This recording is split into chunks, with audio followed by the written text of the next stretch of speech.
Good morning, YouTube. So right now, first I want to welcome people who have never experienced me before. Welcome and thank you for joining me. If this is your first time, please do subscribe to my channel, turn on that notification bell, and join me every time I come live. Now, if it hasn't been your first time, if you've been with me before, what up? Let me just, hold on. Reading for the collective, April 29th. All right, so I'm trying to go live on YouTube and Facebook. Let me just mute all of this. Good morning, guys. Good morning. So, okay, I figured I would very quickly be doing, I guess, like daily type of readings for the collective. I know I need... I need daily encouragement to be good, meaning don't misbehave. I do. I can't help it. Sometimes I get so grumpy. And y'all are lucky because my grumpiness shows up as something funny for the most part, unless you live with me, then it's not too funny. All right, we're going to do an energy reading and ClairTarot reading for the collective whole for today. And we'll see if this energy carries through to the week. If something in the energy shifts, then I'll probably go live again another morning and let you guys know, okay? So let's go. Let's see what's going to happen. All right. Okay, this is a good week. This is going to be a very good day for most people. You have to prepare yourself to receive messages, not just from me, but from your higher self, okay? Card number 27, receiving. You are receiving an opportunity to co-create a massive week for yourself. Most of the people who had most of the zodiacs, when I did the ClairTarot reading for the first half of May, had some pretty significant manifestation mixed up in that craziness. So you're about to receive some of the guidance to bring to fruition an amazing, amazing week. Go for it. Go for it. Heaven sent. This information is heaven sent. Quite a few of us struggle with trying to discern if the information that we're being given is from our higher selves, from our angels and guides, or from not so savory places. You'll need to begin really cultivating a relationship with yourself and soul, between self and soul. You shouldn't be questioning anymore. You know what I'm saying? You should be at a place where you're like, no, bitch, you not my higher self. You're being a little too nice. You're using words I don't typically hear my higher self using. No, you're trying to trick me. Get out of here. And don't be scared to do that. Like, seriously, don't be scared to do that. It's the fear that gives lower vibrational beings, parasites, passive permission to occupy your sovereign space. Don't give them that permission. If need be, you could totally be like, you know what? I might not know how to kick your ass, but I know Emmy does. Don't make me call her up in this space. They do know who I am and what I do. That's not really a good thing. It's not necessarily like, yeah, they know who I am. No, it's like, we don't like that girl. That's fine. You don't like me, but I will kick your ass if you don't leave their space. Oh, see, this is what I was worried about, okay? I was getting you guys more cards. You're blocking your own cup. For many of you, there is the potentiality of your lack of discerning. And it's not that you're incapable. It's that you're not attempting to. You're going to block your own cup. That's not necessary. Don't block your own cup. Don't do that. Don't do that. Well, you can do that. Eventually, you'll get what was coming to you anyways, but there's probably going to be a lot of suffering involved. A lot of struggle. And if you guys don't already know, the reason struggle occurs, suffering, is because you refuse to take the easy way. You force your higher self to teach you in a harder way. Okay. So if you don't block your guidance and that massive amount of energy, manifestation energy that's supposed to be coming in. If you don't block it, you got nothing to worry about. Father of Pentacles, everything's going to be all gravy. You have nothing to worry about. Now, here's the thing with the way the collective is, the current paradigm that we're in. Man, I don't understand this. I do understand it, but at the same time, I don't understand it, because the moment someone within the collective sees that you're ascending beyond the level they're at, something snaps within their mind and they're like, no, we gotta drag you back down. And I take this card as a very good sign. I take this card as a sign that you, many of you, are going to choose to rise, are going to choose to no longer be afraid, to reconnect with your higher self and getting that guidance from your higher self, instead of having to go to a video every single day and like, oh my God, what's going to happen today? I have to go watch a video. No. When I read these cards, I'm getting information from your higher self. You're just using me as a middleman, which I have no problem with that, but you don't even need me. You can get the message directly. And so go ahead, let them try and tear you down. You are a butterfly ascending. You are in the process of metamorphosizing into a greater version of yourself. Allow yourself to do this. Allow the process. A butterfly doesn't fight being in a chrysalis. It creates the chrysalis around itself. Nothing does the chrysalis for it. It creates the chrysalis for itself. You're going to get all magical. You're going to, okay, this is good. This is good, okay? We create the web that we exist within. By virtue of that, do spiders get tangled in their own web?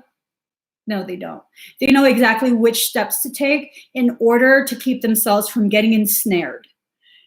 Remember that. This is a web that you created. It's not necessarily a web of lies. This is a web of creation. You are creating your home. The web is a spider's home. And I might be just making this up. Take this with a grain of spiritual salt. I might just be making this up. But there's a part of me that wants to say that spiders actually represent wisdom in some cultures. Again, Google this shit. You don't got to tell me I'm wrong. Google it. But this is a web you are creating, a home created by the very fibers of your wisdom. And you won't have wisdom unless you experience things, unless you allow yourself to feel the full range of motion and emotion. Go ahead, feel things. And then you can begin to discern that right there does not feel right. The last time I felt that, I cried for bad reasons, not for release, but because I was so frustrated that I allowed myself to get sucked into that bullshit. That's a good reason to avoid.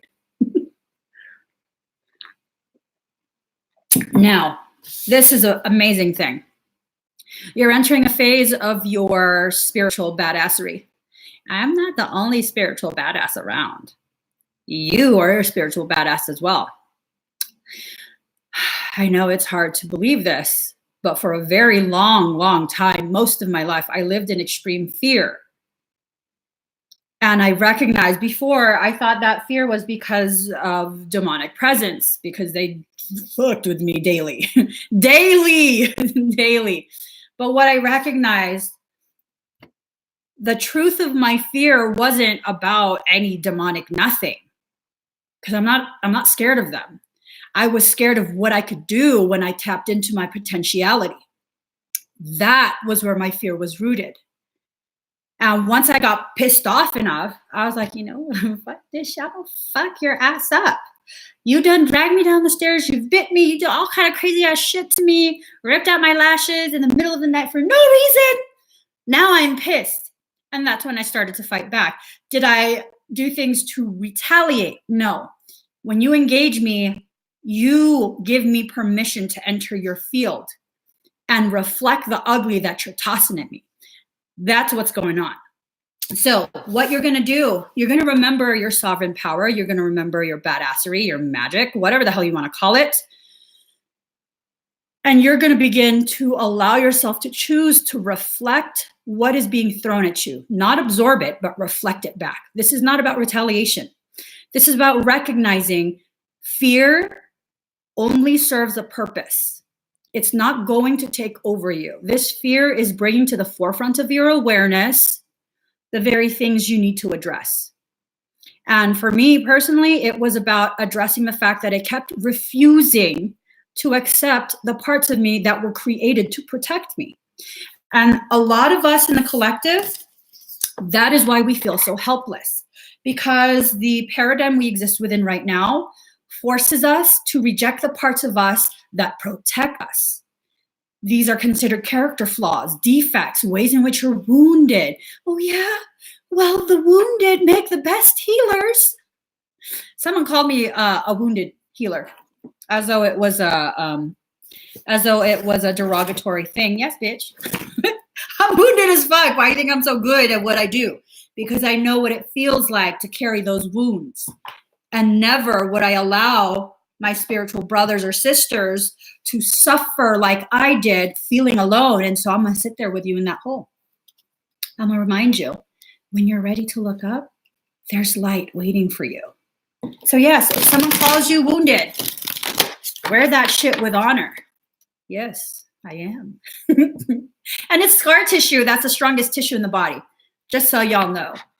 Scar tissue is the strongest tissue in the body. So before, I used to feel as though, and there's quite a few of you in the collective whole that are needing to hear this. Before, I felt as though I carried so many wounds that I could never be seen as a whole person. Now I recognize I carry so many wounds because they act as my armor and keep me safe. They don't keep me separate. They are an organic part of me that has thickened so that I can withstand the task that I came into this life to do. Begin to recognize that your wounds are your badges of honor. Okay? They're your badges of honor. You're here to shine light in the darkness. And if you look at the way creation is structured, man, if you're a light in the dark, a lot of stuff comes to you. You know what I'm saying? A lot of stuff comes to you. We got moths. I don't like bugs. I don't like bugs. I'm sorry, bugs. I respect your existence in creation, but I don't like you. I don't have to like you. So now I'm going to get you guys a final card. This card is a message from our collective whole, our collective consciousness. Oh, look at you. Okay. Okay. This is so beautiful. I've never seen it like this before. So card number 20, the all-encompassing hand. Now, this is our higher self cuddling the light, right? And if you look, that's us right there. That's you in this life. Not realizing you have something so much beyond what you could ever really fathom as a human being, guiding you, loving on you, protecting you. You are absolutely enshrouded by such a beautiful, loving light. And you're so focused on, like, I don't know what you're focused on. Bullshit. Daddy said bullshit. I focus on bullshit sometimes. So, were you joking or were you serious? I think he was joking, but it fits. It fits. Don't focus on the bullshit. You are the essence of my existence. Who am I? A mirror in your hand. Whatever you do, I will do. I am your irresistible reflection. With every breath, I feel my heart is beating with yours. In your joy, I am exuberant. In your sadness, I am sorrow. If you are bitter, I become bitter. If you are grace, I become grace. My joy is when I am bewildered in your beauty and taste the sweetness of love on your lips. If I pick a rose without you, it becomes a thorn in my hand. If I am the thorn, I become the rose in your hand. Ooh, wow.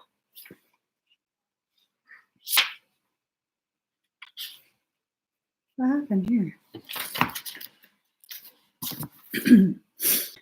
I have held your hand in mine for so long that I have long since ceased to distinguish where your sacred flesh once felt separate from mine.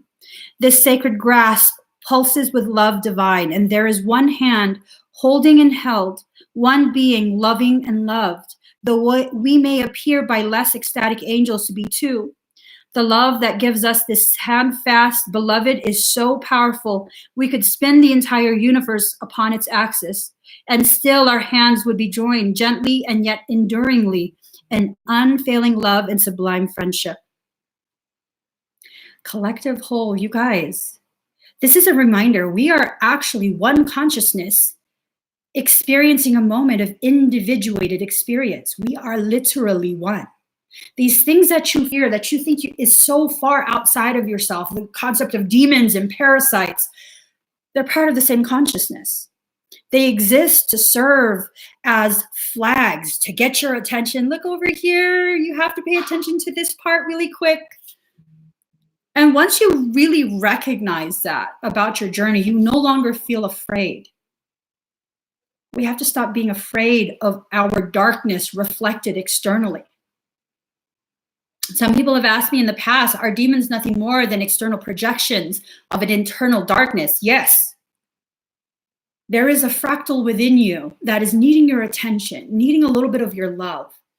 And you have become so afraid of it that now your higher self has brought to you a reflection of that part, reflected by another being. You guys, I don't personally like demons, but I don't hate them either. Because guess what? Demons are still angels. They're dark angels.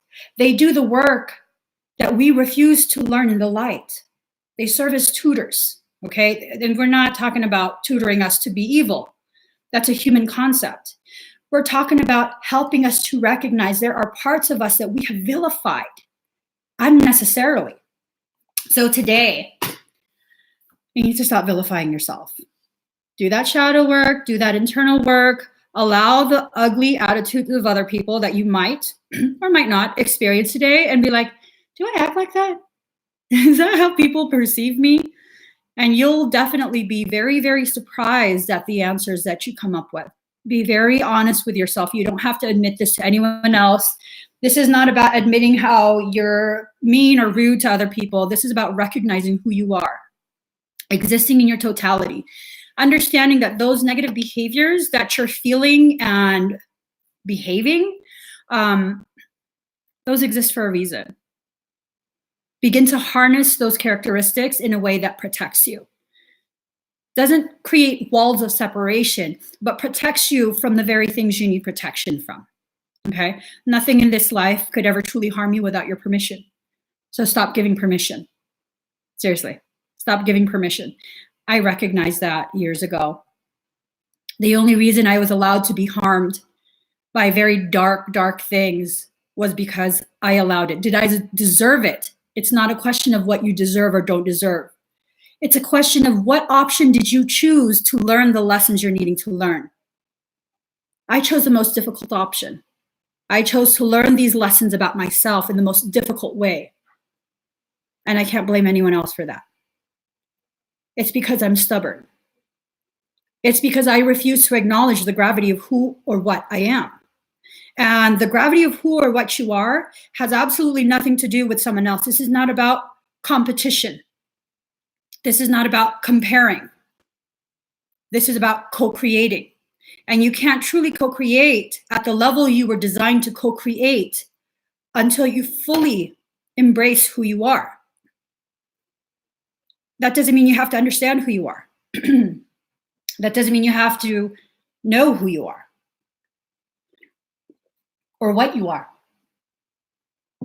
It means existing in a state of knowing so profound that the human mind's disbelief in oneself is suspended long enough for you to just be like, come on home, boo-boo. I don't know who or what you are. Come on home, back into my heart, and let's do this life together. I still don't fully know what my purpose in this life is. And I think by the time I figure that out will be the time with which I've already completed the work. And I'll just be looking back and seeing in hindsight, well, shit, that's what this was about. And it's okay, because I don't need to understand. I just need to continue following the guidance of soul, because if I don't, then I'm choosing the most difficult option of learning. And I'm kind of at 40, I'm kind of done with choosing the most difficult option of learning. So there's times when I'm still very, very stubborn. It's not about letting go of being stubborn.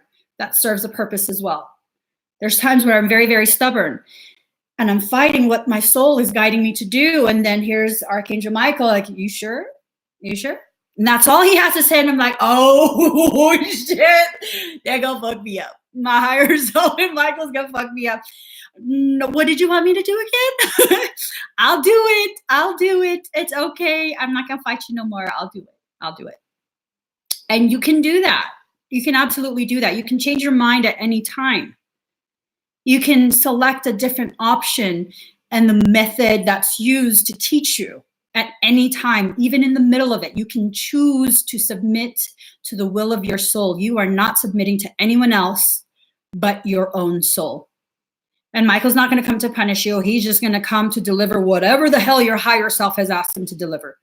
Because for a long time, I was very bitter towards Michael. Like, who the fuck are you?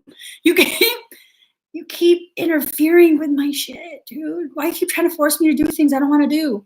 And then I recognized, oh, Michael's not doing shit, but assisting my higher self in forcing me to recognize I must bend. I must remain flexibly strong because there is no strength in rigidity. The more rigid you are, the easier you are to break. Flexible strength. That's the goal for this week. All right, guys, I got a session coming up. I hope you enjoyed this. If it resonated, please do subscribe to my channel. Give me a thumbs up. Facebook, share this out. YouTube, subscribe, turn on the notification bell. I will try and go live much, much more in both areas. My mind is getting centered in my existence again.